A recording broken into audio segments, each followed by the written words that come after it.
সাব্বির রহমানকে মানকাডিং করতে চেয়েছিলেন চট্টগ্রামের পেসার খালেদ আহমেদ, কিন্তু করতে যেও করেননি। হঠাৎ থেমে গেলেন খালেদ, এতে বেঁচে গেল সাব্বির রহমান। দর্শক, চলতি বিপিএলের প্রথম দেখায় ঢাকা ক্যাপিটালসকে ৭ উইকেটে হারিয়েছিল চিটাগং কিংস। আজ সেটার প্রতিশোধ ভালোভাবেই নিল তারা। বুধবার দ্বিতীয়বার মুখোমুখি হয়েছিল দুদল। জহুর আহমেদ চৌধুরী স্টেডিয়ামে টস জিতে ব্যাটিংয়ে নেমে শুরুটা ধীরগতির করে চিটাগং।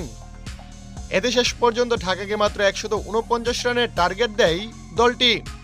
এরপর সেই রান শাকিব খানের দল ঢাকা ক্যাপিটালস করতে নেমে দুর্দান্ত শুরু করে দুই ওপেনার লিটন দাস ও তানজিদ তামিম।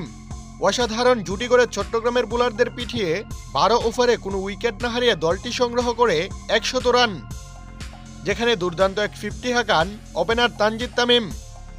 শেষ পর্যন্ত চট্টগ্রামের দেয়া মামুলি লক্ষ্য পার করে ফেলে ঢাকা ক্যাপিটালস। এতে ১০ ম্যাচে ৩ ম্যাচ জিতে ৬ পয়েন্ট নিয়ে পয়েন্ট টেবিলের বর্তমান অবস্থান ৫ নম্বরে।